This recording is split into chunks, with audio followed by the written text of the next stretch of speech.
안녕하세요. 반갑습니다. 자, 데이터베이스 벌써 15번째 시간이고요. 오늘 폼 마지막 시간이 되겠네요. 자, 우선은 이번 시간에 이제 탭 순서라고 하는 애하고 조건부 서식, 도메인 함수 모두 다 자주 출제되는 애들이에요. 그래서 이번 시간 내용은 앞에 시간하고 좀 다르게 좀 꼼꼼히 좀 살펴봐 주시고 암기할 애들 암기해 주시면 좋을 것 같습니다. 우선은 탭 순서는요, 뭐 별다른 게 아니고요. 우리가 폼을 열어가지고 입력하는 순서를 의미하는 거예요. 그래서 탭키나 엔터키를 누를 때 다음 포커스가 어디로 가느냐 순서를 결정할 때 우리가 탭 순서를 합니다. 자, 그럼 한번 해볼게요. 여기에 보시면 이제 조건부라고 하는 파일이 있는데 얘를 가지고 한번 해보겠습니다. 사원 평가 현황 이렇게 있는데 탭키를 누르면 일반적으로 얘네가 이제 지금 이 탭 순서가 이쪽부터 순서대로 이렇게 나열이 되어 있는 건데 나는 그렇게 하고 싶지 않아요. 평가 연도는 그대로 놔두고 아니면은 뭐 성은이 다음에 직무 등급이 가도록 한다든지 뭐 이렇게 바꾸고 싶을 때 우리가 탭 순서를 변경합니다. 마우스 오른쪽 디자인 보기 이렇게 가고요. 자, 본문에 가서 얘를 마우스 오른쪽 버튼 눌러보면 탭 순서라고 하는 메뉴가 있어요. 그래서 얘를 클릭. 그 다음에 여기에서 첫 번째 보니까 앞에 순서대로 나와 있잖아요. 그러면 이번에는 나는 4번을 이름 다음으로 옮기고 싶은 거야. 그러면 여러 개가 선택됐는데 4번만 선택하시고요. 여기 앞에 요 행 머리글처럼 생긴 애 있죠? 얘 꾹 눌러가지고 밑으로 이동해 주면 돼요. 그러면 다음부터는 이름을 먼저 하고 그 다음에 4번이 가는 겁니다. 확인 눌러주고 얘 눌러주고 열어보면은 우리 좀 전에 이름이었잖아요. 이름에서 탭키 눌러주면은 원래는 입사일로 가야 했지만 뒤로 가는 거죠. 뭐 엔터키도 마찬가지. 이렇게 할 수 있다라는 것이고 우리 앞에 시간에 잠깐 언급해 드린 적이 있었는데 우리 기타 탭이었나요? 여기에 보시면은 탭 인덱스가 나와요. 그래서 얘가 1번, 그 다음에 얘가 2번, 뭐 얘가 0번, 뭐 이런 식으로 해서 인덱스를 우리가 할 수가 있고요. 나는 평가 연도는 건드리고 싶지 않아. 그럼 탭 정지 아니요. 이렇게 적용을 해주시고 닫기 눌러가지고 열어보면은 순서대로 가되 이 평가 연도에는 탭키가 이동하지 않는 이러한 옵션도 우리가 선택할 수 있다라는 걸 이야기하는 겁니다. 자, 중요한 건데요. 텍스트 상자, 콤보 상자, 명령 단추 등에는 사용 가능한데요. 레이블에서는 사용이 불가능해요. 여기는 얘네가 레이블입니다. 요 위에 있는 얘네들. 그래서 디자인 보기 해가지고요. 다시요. 디자인 보기 들어가서 평가 연도에 들어가 보면 이쪽에 탭 순서가 없어요. 탭 인덱스가 없고요. 얘네는 탭으로 우리가 선택할 수가 없습니다. 보시면 아시겠지만 다 컨트롤이 텍스트 상자나 콤보 상자 같은 애들이에요. 이거 기억하십시오. 마법사 또는 레이아웃과 같은 도구를 사용하여 폼을 만든 경우에는 컨트롤의 폼에 표시되는 순서 위쪽에서 아래쪽 또는 왼쪽에서 오른쪽으로 기본적으로 정렬이 됩니다. 그럼 일반적으로 그렇잖아요. 위에서 아래, 왼쪽에서 오른쪽 이렇게 개별 컨트롤의 탭 인덱스 속성 값을 변경하여 탭 순서를 변경할 수도 있어요. 좀 전에 보여드렸고요. 탭 이동 시에 탭 정지 속성을 예로 설정한 컨트롤에만 옮겨주고 안유하면 안 간다 그랬고 기본으로 설정된 탭 순서는 폼에 컨트롤을 추가하여 작성한 순서대로 설정을 한다. 그리고 탭 순서 대화 상자에서 자동 순서는 탭 순서를 위에서 아래, 왼쪽에서 오른쪽으로 자동으로 변경을 한대요. 자, 예제 볼게요. 폼에서 데이터를 입력받는 컨트롤의 순서를 정할 때 사용하는 속성은 탭 순서 되겠죠. 문제 봅니다. 다음 중 폼 작업 시에 탭 순서에서 제외되는 거. 우리 뭐였죠? 레이블은 안 된다. 라고 이야기했죠. 탭 순서에 대한 설명으로 가장 옳지 않은 것은 그랬어요. 탭이나 엔터키를 누를 때 컨트롤 포커스가 옮겨가는 순서를 지정한다. 맞는 표현이고요. 탭 이동 시 탭 정지가 속성을 예로 설정한 컨트롤에만 간다 그랬고 선이나 레이블 이거 안 된다 그랬잖아요. 이거 안 된다고 했습니다. 선도 안 돼요. 명령 단추는 되나? 명령 단추 이게 커맨드 버튼인데 얘는 되는지 한번 보겠습니다. 여기에는 얘네 이야기하는 거예요. 그래서 여기에서 탭 순서 이렇게 가보니까 여기 CMD, 여기에 있는 게 CMD가 여기에 커맨드 버튼이에요. 이게 되는 겁니다. 근데 대신에 여기에 나오는 선이나 레이블은 안 되는 거죠. 개별 컨트롤의 탭 인덱스 속성 값을 변경해서 순서를 변경할 수 있다. 속성에서 순서를 변경도 가능하다 그랬고요. 탭 순서에 대한 설명으로 옳지 않은 것은 그랬어요. 기본으로 설정되는 탭 순서는 폼 컨트롤을 추가하여 작성한 순서대로 작성이 된다. 그래서 우리가 앞에서 얘네 순서대로 나오지 않은 이유는 얘네 마법사를 이용해 가지고 추가한 그 순서가 되는 거예요. 그래서 폼 마법사 이렇게 눌러 가지고 여기서 내가 추가한 이 순서 있죠?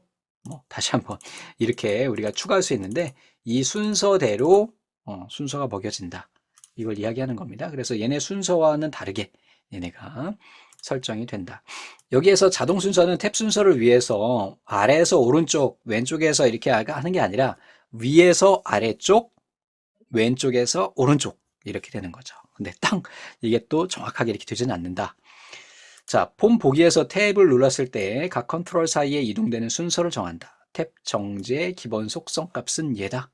맞습니다. 자, 다음에 이번에는 조건부 서식인데 이 탭 정지도 그렇고 조건부 서식도 그렇고요. 실기시험에 실제로 이게 출제되는 문제예요. 조건부 서식은 거의 뭐 50% 정도 출제가 되고 탭 순서는 20% 정도 출제가 됩니다. 그러니까 10번 시험 보면 5번은 조건부 서식이 나온다고요. 이 조건부 서식은 엑셀하고 비슷해요. 그래서 이제 한 가지 주의할 거는 필기에서 봐야 될 거는 얘네 적용 대상이 어디냐. 이게 중요한 겁니다. 자, 이렇게 생겼고요. 컨트롤 값이 변경되어 조건을 만족하지 않으면 적용된 서식이 해제된다. 당연하겠죠. 자, 직접 한번 해보고 그 다음에 이야기를 해보겠습니다. 자, 일로 와서 이번에는 사원 입력 얘를 가지고 해볼게요. 그랬더니 얘네가 이미 조건부 서식이 적용이 되어 있어요. 보니까 과장인 애들만 빨갛게 표시가 되어 있네요. 마우스 오른쪽 디자인 보기 가고요. 여기에 보시면은 형식에 조건부 서식이 있어요. 근데 지금은 비활성화돼 있죠? 어떤 거를 선택하면 얘가 활성화가 됩니다. 지금은 얘네가 지금 모든 컨트롤을 선택한 거예요. 본문이 모두 색깔이 바뀌게 됩니다. 조건부 서식 가보시면은 이렇게 조건이 있겠죠. 그래서 직급이 과장 이렇게 되는데 나중에 이제 필기에서는 괜찮은데 실기에서 주의하셔야 될 게 우리가 일반적으로 식을 쓸 때는 그냥 직급 이렇게 써도 얘가 자동으로 인식을 해요. 그래서 여기에서 뭐 이렇게 해서 과장 이렇게 지정을 해주면 되는데 조건부 서식에서는 무조건 얘는 필드예요 라고 하는 걸 명시를 해줘야 돼요. 대괄호로 묶어주시면 됩니다.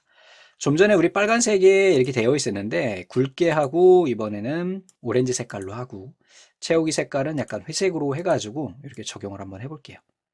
그래서 확인 눌러주고 적용 눌러주고 뭐 그냥 확인만 눌러도 됩니다. 적용 누르지 않아도. 그래서 얘 눌러가지고 열어보시면은 이런 식으로 우리가 서식을 적용할 수 있어요. 이거는 지금 우리 여기 나오는 모든 필드들을 다 선택을 한 상태고요. 만약에 내가 하나만 선택하게 되면 우선은 조건부 서식 가볼게요. 조건부 서식 가서 얘를 삭제할 수도 있습니다.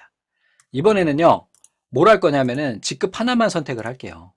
직급 하나만 선택하고 조건부 서식 가고요. 새 규칙 눌러주고요. 여기에서 현재 레코드와 감 및 또는 식을 사용한다. 이렇게 나와 있죠. 여기에서 필드 값이 여기에서 다음의 값이 있음, 사이에 있음, 또는 같지 않음, 같음 여기에서 좀 전에 우리 과장 있었죠? 그래서 과장 이렇게 넣어주면 돼요. 오케이. 그리고 빨간색에 뭐 음영 이렇게. 자, 그리고 확인 눌러주고 닫기 눌러주면은 이렇게 하나의 필드에다가만 적용할 수도 있다라는 거죠. 자, 됐죠? 변경되면 어떻게 달라진다 이 얘기인데 변경을 한번 해볼까요? 과장인데 얘를 대리로 변경해 보겠습니다. 바뀌죠? 컨트롤 Z 눌러서 바꾸고 텍스트 상자와 같이 값을 표시하는 컨트롤에 대해서 조건부 서식을 지정할 수가 있어요. 조건은 63개까지 지정할 수가 있고요. 조건마다 각기 다른 서식을 부여할 수가 있습니다. 조건을 지정할 때 만능 문자를 사용해서 텍스트나 숫자를 나타낼 수는 없다. 여기서 만능 문자를 사용해가지고 텍스트나 숫자를 나타낼 수는 없대요. 만능 문자는 쓰지 못한대요. 자, 폼 디자인 도구에서 글꼴 조건부 서식을 클릭하여 수행한다 그랬는데 디자인의 글꼴 쪽에 있대요. 자, 이게 앞에서는 우리 형식에 있었는데 버전에 따른 차이일 수도 있습니다. 그래서 홈에서 우리 글꼴 어딨냐 여기에 지금 없네요. 어디에 있었어요? 우리 형식의 조건부 서식이죠. 이건 버전 차이인 것 같습니다. 여기에서 형식의 조건부 서식 이렇게 수정 좀 부탁드립니다. 아마 2007하고 2010하고의 차이인 것 같습니다. 2007은 바로 있어요. 자, 예제를 보겠습니다. 평균이 90 이상이면 밑줄이고 80에서 89면 굵게. 어떤 조건이 있네요. 여기에다가 뭐 굵게하고 밑줄을 적용한대요. 조건부 서식이 되겠죠. 자, 다음 중 폼이나 보고서에서 조건에 맞는 특정 컨트롤에만 서식을 적용하는 조건부 서식에 대한 설명으로 옳은 것만 선택하세요. 그랬어요. 자, 조건부 서식은 식이 아닌 필드 값으로 설정이 가능하다. 필드 값으로만 설정이 가능하다. 조건부 서식은 식이 아닌 필드 값만으로는 안 되죠. 식이 분명히 필요했었죠. 컨트롤 값이 변경되면 만족하지 않으면 적용된 서식이 해제된다. 맞고요. 조건은 63개까지 지정할 수 있고 조건별로 다른 서식을 적용할 수 있다. 지정한 조건 중 2개 이상이 참이면 조건이 참인 서식 모두에 적용된다 그랬는데 먼저 지정한 거에 적용이 돼요. 그래서 B, C가 답이 됩니다. 이게 기출문제인데 예전에 이제 2003 버전까지는요. 얘가 3개까지였어요. 3개까지.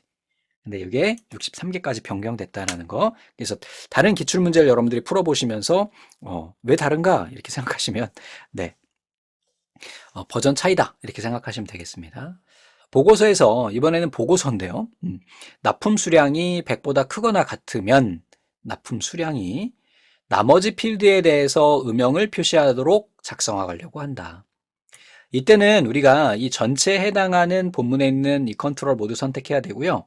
거기에 조건에 해당하는 납품 수량이 들어가야 돼요. 그래서 밑으로 내려가서 여기에서 납품 수량이라고 하는 게 명시가 돼야 됩니다. 만약에 내가 하나만 납품 수량이라고 하는 것만 선택한다 그러면 굳이 필드명을 명시하지 않아도 돼요. 그런데 여러 개 컨트롤을 선택하면 어떤 걸 비교 기준으로 해야 될지 결정해 줘야 되니까. 그래서 요 놈이 답이 된다. 자, 그러면은요, 우리 2가지 한번 다 해볼게요. 한 필드만, 그지? 그럴 때는 별도로 필드명을 작성하지 않지만 여러 컨트롤을 선택했을 때는 내가 타겟을 적용해 줘야 된다 그랬잖아요. 그래서 한번 해보겠습니다. 그래서 사원 입력 열어보면은요, 제가 방금 전에 멈춰놓고 모든 서식을 다 날려버렸어요. 디자인 보기 가고요.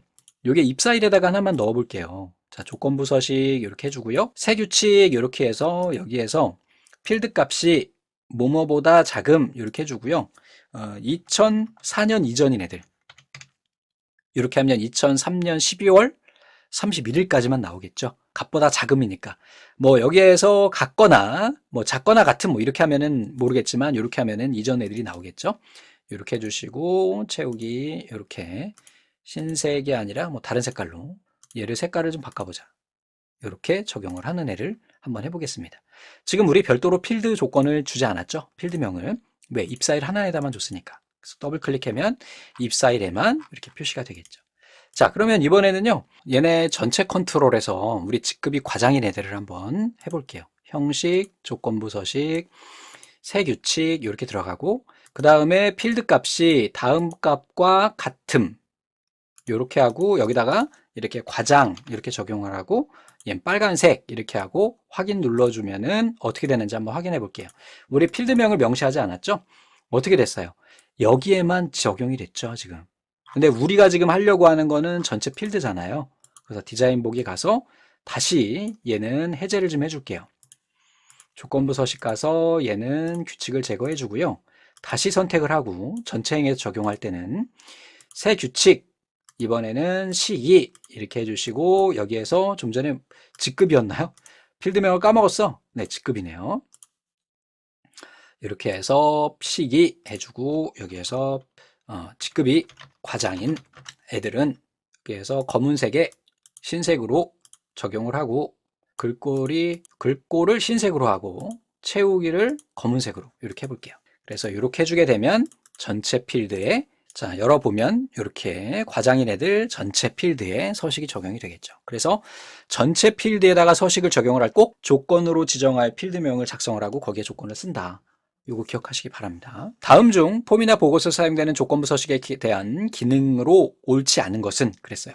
조건부 서식을 지정을 할 때 와일드카드는 사용할 수 없다. 맞고요. 조건부 서식은 레이블 컨트롤에나 여기다가 할 수 없다 그랬죠. 레이블에는 우리 지정할 수 없다 그랬죠. 그래서 레이블은 안 되는 거죠. 자, 각 컨트롤에 대해서 조건을 3개까지 지정할 수 있으면 이게 맞는 거잖아요. 그래서 63개로 바꿔주십시오. 이게 옛날 문제라서 그래요. 도메인 계산 함수가 나옵니다. 이제 도메인 함수 같은 경우는 우리 엑셀에서 데이터베이스 함수랑 비슷하긴 한데 좀 방식이 달라요. 도메인 계산 함수는 레코드 집합에 대한 통계를 계산해요. 레코드에 대한 합계 평균 최대 최소 개수 뭐 이런 것들을 우리가 계산할 수 있습니다. 실기시험에 뭐 꼭 출제되는 그런 중에 하나죠. 엑셀의 데이터베이스 함수와 같은 결과를 구하지만 사용 방법이 달라요. 인수 순서가 다릅니다. 인수로는 필드명, 포맷 컨트롤, 상수, 함수 이런 애들을 사용할 수가 있대요. 도메인은 테이블 쿼리를 포함한다 그랬어요. 여러분들 도메인이라고 하는 게 뭐예요? 앞에서 여러 번 이야기 나왔죠. 필드에 어떤 특정 필드에 들어갈 수 있는 값의 범위잖아요. 그래서 도메인이라고 하는 거는 필드 값을 의미하는 거잖아요. 그래서 필드 값을 대상으로 우리가 계산을 하는 것을 도메인 계산 함수라고 합니다. 도메인 함수의 각 항목은요, 큰 따옴표 있죠. 쌍따옴표로 묶어줘야 돼요. 이거 굉장히 중요합니다. 문자를 연결할 때는 at을 이용하라고요. 함수 종류에는요, the average 이렇게 주면은 해당하는 계산 필드, 먼저 첫 번째 인수는 내가 계산할 필드예요. 그 다음에 도메인인데 도메인은 그 필드가 있는 위치한 테이블 명입니다. 그리고 마지막에 조건이 들어가요. 됐죠? 이 순서 기억하세요. 제일 먼저 내가 계산할 필드, 그리고 그 필드가 위치한 곳, 그리고 마지막에 조건, 이렇게 들어가게 됩니다. 디카운트가 이제 시험 문제 많이 출제가 되는데 똑같아요. 오케이. 자, 그래서 우리 이 디카운트 직접 한번 해볼게요. 시험 문제 많이 출제되니까 한번 여기에 사원 입력에다가 우리 과장의 인원수를 한번 표시해 보겠습니다. 디자인 보기 여기에다가 컨트롤 한번 추가해 봅니다. 텍스트 상자를 요래 그려주게 되면 마법사가 뜨는데 취소 눌러주시고요. 앞에 이 친구는 레이블이고요. 얘는 텍스트 상자예요. 그래서 과장의 인원수죠. 그래서 과장 인원수 여기 레이블로 표시하고요. 이 언바운드에다가 컨트롤 원본 여기에다가 마우스 오른쪽 확대 축소. 자, 여기다가 한번 써보겠습니다. 는 디카운트. 우리 따옴표로 묶는다고 그랬죠? 우리가 보통 인원수, 조건에 대한 인원수를 계산을 할 때는 그 레코드들의 유일한 식별을 할 수 있는 기본 키를 보통 씁니다. 그래서 여기선 4번의 개수를 세워주면 되고요. 여기에 이 폼의 레코드 원본이 4원이잖아요. 그래서 여기다가 4원 테이블에서 마지막에 조건이에요. 조건은 우리 직급은 뭘로 한다? 네, 과장으로 한다. 이렇게 해주시면 되겠죠. 선생님, 여기 작은 따옴표 이거는 뭔가요? 이렇게 말씀하시는데 얘는 문자열이기 때문에 문자열은 항상 큰 따옴표로 묶잖아요. 그런데 얘 같은 경우에는 각각의 항목 자체를 큰 따옴표로 묶다 보니까 구분하기 위해서 작은 따옴표로 묶습니다. 그래서 이렇게 해주시고 엔터 눌러주면은 앞에 있는 두 글자가 대문자로 바뀌어요. 그리고 닫기 눌러주고 얘 눌러준 다음에 열어보시면 밑에 과장의 인원수가 6명이라는 것을 우리가 확인할 수가 있고요. 그 다음에 우리 본문에서 본 것처럼 이 뒤에다가 앰퍼센트 이용을 해서 명 이렇게 써주면 되겠죠. 그러면 뒤에 명까지 같이 표시가 됩니다. 요래. 오케이. 그 이야기예요. 자, 사원 테이블의 점수 필드의 값이 80이고 성명 필드에 값이 들어있는 레코드의 개수를 계산하는 도메인 함수는 그랬어요. 자, 여기에서의 점수 필드 값이 80이라고 그랬으니까 조건 잘 입력이 되어 있고요. 그리고 여기에 성명이죠. 그리고 레코드의 개수니까 성명이고요. 얘가 있는 테이블 이름은 사원이니까 이렇게 되는 겁니다. 그래서 내가 계산할 필드, 걔가 있는 테이블, 그리고 조건 이렇게 작성을 하고요. 원칙적으로는 이렇게 대괄호를 넣는 게 맞습니다만 생략해도 됩니다. 자, 데이터베이스 민, 디민 다 마찬가지예요. 도메인 함수입니다. 얘는 데이터베이스가 아니라 도메인 민, 도메인 맥스 이렇게 해야 되고요. 자, d룩업도 종종 출제돼요. 근데 방식은 똑같아요. 얘는 실기에 자주 출제됩니다. 자, 그래서 d룩업 하고요. 성명을 가지고 오는 거예요. 사원 테이블에서. 사원 번호가 1인 애들을. 자, 근데 지금 여기에서는요. 우리가 예제로 딱 알맞은 애를 찾기가 조금 애매한데 여기에는 이름 가지고 한번 해볼게요. 이은주를 가지고 올 수 있는지. 이은주를 찾아오는 겁니다. 디자인 보기 가고요. 여기에다가 다시 하나 그려주겠습니다. 요래 ESC 눌러주고 레이블은 쓰지 않고 바로 그냥 작성해 보겠습니다. 마우스 오른쪽 확대 축소 는 d 룩업 룩업 이렇게 해주면 되겠죠. 가로 열고 내가 가지고 올 거는 직급을 가지고 올 거예요. 좀 웃기다 그죠? 어디서 가져올 거냐면 사원에서 가져올 거고요. 뭘 가져올 거냐면은 이름이 성은희였죠. 성은희인 애를 가져와 보겠습니다. 이렇게 하고 얘네 이렇게 묶어줘야 되겠죠. 그래서 이렇게 해주면은 잘 들어갔고요. 자, 성은희인의 직급이 나오는 거예요. 성은희의 직급은 사원이네요. 이런 식으로 값을 가져올 수 있죠. 지금은 이제 필기니까 간단하고 실기에 가면 약간 요거보다 좀 까다롭게 나오게 됩니다. 그리고 문자에다가는 작은 따옴표 묶는다라는 거. 문제 보겠습니다. 다음 중 학생 테이블의 점수가 60 이상이래요. 점수가 60 이상이니까 얘네 다 맞네. 그죠? 좋아요. 학생들의 인원수를 계산한대요. 그러니까 카운트도 좋아요. 얘네는 아니겠죠. 그리고 여기에서 내가 가지고 오려고 하는 거죠. 우선 처음에는 학번을 우리가 기본키라고 생각을 하는 거예요. 여기에 있는 학번은 학생 테이블의 기본키다. 그래서 얘 개수를 계산하는 거고 어디에서요? 학생 테이블에서. 그래서 얘가 답이 되는 거죠. 다음번 문제 보겠습니다. 다음 중 학생 테이블이라 그랬죠? 그러니까 가운데가 학생이어야 돼. 그래서 학생 좋아요. 그리고 학년 필드의 값이 2라고 그랬어요. 그래서 2 좋아요. 레코드의 개수라고 했어요. 얘는 아웃이네요. 둘 중에 하나가 되겠네요. 단 학생 테이블의 학번은 기본 필드다 그랬는데 학번, 얘가 답이네요. 요거 답이 잘못 체크됐구나. 요거는 수정을 좀 해야 되겠습니다. 자, 요렇게 되겠습니다. 다음 문제 한번 보겠습니다. 도서를 관리하기 위한 다음 폼은 도서 테이블의 레코드 원본을 사용했대요. 도서 테이블에는 텍스트 형식의 저자 코드 필드가 있대요. 텍스트 형식이래요. 저자명 필드는 저자 테이블, 즉 다른 테이블에 있대요. 저자 코드를 표시하는 txt 저자 코드, 이게 실기 문제 정도 수준이거든요. 야, 이거 좀 까다롭다. txt 저자 컨트롤을 이용을 해서 txt 저자명 컨트롤에다가 저자명을 표시한대요. 내가 가지고 올 거는 저자명이네요. 저자명. 얘네는 잘못됐네요. 그리고 가지고 올 테이블 이름은 저자 테이블이네요. 그런데 이미 끝났어. 뭘로요? 아, 얘네다가 우리 따옴표 친다 했잖아. 근데 얘 안 쳤으니까 이 뒤에 있는 이 따옴표 개수는 나중에 실기에 가서 여러분들 봐주시기 바랍니다. 우리가 조건식에서 컨트롤, 얘네 이제 txt 텍스트 상자거든요. 얘네를 쓸 때는 앰퍼센트로 앞뒤로 묶어요. 이게 앰퍼센트로 연결을 하고요. 얘네 이제 작은 따옴표, 문자열이니까 이렇게 쓰고 얘네를 이렇게 묶어주게 되는데 요거에 대한 것은 나중에 여러분들 실기에 가서 보시기 바랍니다. 지금 보기에는 좀 난이도가 있어요. 폼 바닥글의 사원 테이블에서 직급이 부장인 레코드들의 급여의 평균을 구한대요. 이거는 뭐 너무 쉬운 거 아닌가? 그냥 함수만 알면 되는 거잖아요. 폼 바닥글의 사원 테이블의 직급이 과장, 우리 좀 전에 해봤던 거네. 급여의 합계를 계산한대요. 이건 뭐야? 얘네는 맞고요. 맞는데 뭘 계산할 거야? 지금 여기 급여의 합계니까 급여가 되겠죠. 너무 쉬운 문제들, 그죠? 우리가 이 인수의 순서와 기본 공식만 알고 있으면 쉽게 풀 수 있는 애들이었죠. 오늘 살펴봤던 거 탭 순서, 그리고 도메인 함수의 순서, 인수 순서, 요거 정도 여러분들 꼭 기억하시면 좋겠습니다. 나중에 실기에도 그대로 나와요. 고생하셨습니다. 감사합니다.